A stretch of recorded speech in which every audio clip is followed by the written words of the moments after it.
आसमान में missile, raider screen पर फाइटर जेट, ड्रोन्स और मिडिल ईस्ट में एक बड़ा वार किनारे में खड़ा है। एक तरफ दुनिया का सबसे शक्तिशाली देश अमेरिका और दूसरी ओर ईरान। कुछ ही दिनों में हजारों की संख्या में एयर स्ट्राइक, मिसाइल अटैक और नेवी क्लासेस हो चुका है। ग्लोबल मार्केट पैनिक मोड में है और तेल का प्राइस लगातार बढ़ रहे हैं। दुनिया भर के लीडर्स इस सिचुएशन को कंट्रोल करने की कोशिश कर रहे हैं।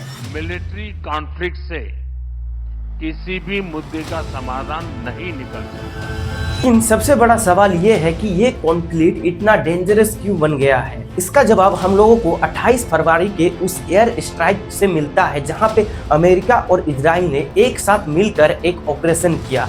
इस ऑपरेशन में ईरान के इंफ्रास्ट्रक्चर, न्यूक्लियर प्रोग्राम, उनके एयर डिफेंस सिस्टम सभी को टारगेट किया गया। साथ ही ईरान के लीडर्स को भी टारगेट किया गया था। एयर स्ट्राइक इतनी प्रिसाइज थे कि सेल्टस एयरक्राफ्ट ने ईरान के एयर डिफेंस सिस्टम को बाईपास करके डीप स्ट्राइक किए और फिर इस स्ट्राइक ने हिस्ट्री बदल दिया। अली खमेनी के रेसिडेंस तेहरान में डायरेक्ट हिट हुआ। रिपोर्ट के अकॉर्डिंग सुबह के लगभग 8:10 में एक पावरफुल स्ट्राइक उनके कंपाउंड में हुई। इस अटैक में अली खमेनी और कई सीनियर ऑफिशियल्स की डेथ हो गई। सैयद अली हुसैनी खामेनी खमेनी 1989 से ईरान के सुप्रीम लीडर थे और कंट्री के सबसे पावरफुल लीडर माने जाते थे। उनकी डेथ कंफर्म होने के बाद ईरान ने 40 दिन का नेशनल मॉर्निंग अनाउंस किया। इस असैसिनेशन ने पूरी दुनिया को शॉक कर दिया क्योंकि मॉडर्न मिडिल ईस्ट की हिस्ट्री में पहली बार किसी कंट्री के लिए सिटिंग सुप्रीम लीडर को डायरेक्ट मिलिट्री अटैक से मारा गया और इसी मूवमेंट ने कॉन्फ्लिक्ट को भी और डेंजरस बना दिया।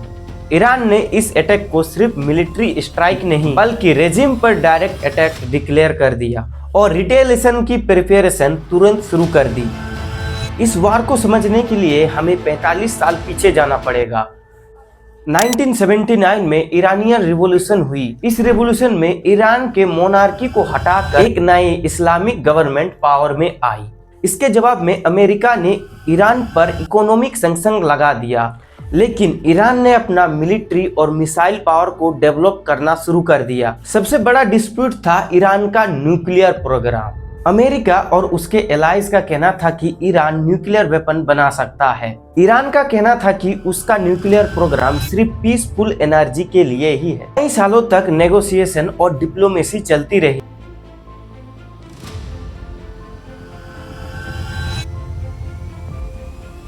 लेकिन 2025 के अंत तक न्यूक्लियर के बारे में बातचीत लगभग कोलैप्स हो चुकी थी और उनके बीच का टेंशन लगभग हाईएस्ट लेवल पे पहुंच चुकी थी।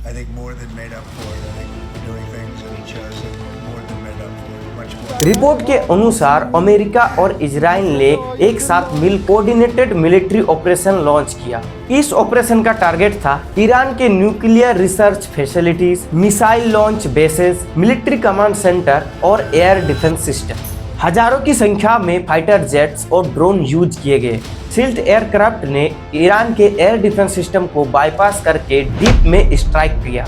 बड़े बड़े शहरों में धमाके सुनाई दिए। ईरान के कई अंडरग्राउंड बेसेस को भी टारगेट किया गया। इस ऑपरेशन का टारगेट था ईरान की मिलिट्री कैपेबिलिटी को वीकेन करना और उसके न्यूक्लियर इंफ्रास्ट्रक्चर को डैमेज करना। लेकिन ये स्ट्राइक एक डेंजरस रिएक्शन भी लेकर आई। ईरान ने इस अटैक को एक direct act of war declare कर दिया। इस एयर स्ट्राइक के कुछ ही घंटे बाद ईरान ने भी एयर स्ट्राइक करना शुरू कर दिया। ईरान ने मिसाइल्स और ड्रोन लॉन्च किए अमेरिका के बेसिस और उनके एलाइज कंट्रीज पर। मिडिल ईस्ट की काफी कंट्रीज में सायरन और धमाके की आवाज सुनाई दी। इस रिटेलिएशन ने क्लियर कर दिया कि ये अब एक लिमिटेड स्ट्राइक नहीं रहा। जैसे जैसे दिन गुजरती गई ये कॉन्फ्लिक्ट और भी ज्यादा बढ़ती गई। वर्ल्ड का सबसे important oil route strait of Hormuz, यहाँ से दुनिया का लगभग 20% ऑयल ट्रांसपोर्ट होता है और इंडिया में लगभग 50% ऑयल आता है। ईरान की मिलिट्री का कहना है कि वे इस रूट को बंद कर देंगे। अगर ये रूट बंद हो गया तो ग्लोबल इकोनॉमी में बहुत बड़ा इम्पैक्ट पड़ सकता है। इस वार ने ग्लोबल लीडर्स को अलर्ट कर दिया। कई कंट्रीज सीज फायर की डिमांड कर रहे हैं। ग्लोबल मार्केट में पैनिक देखने के लिए मिल रहा है। ऑयल प्राइस लगातार बढ़ रहे हैं। एयरलाइन और शिपिंग रूट डिस्टर्ब हो रहा है। दुनिया को डर है कि अगर और ज्यादा कंट्रीज इस वॉर में इवॉल्व हो गई तो सिचुएशन और डेंजरस हो सकता है। एक्सपर्ट्स के अकॉर्डिंग ये वॉर अभी कई हफ्तों तक चल सकता है और नए स्ट्राइक की प्लानिंग ऑलरेडी हो रही है।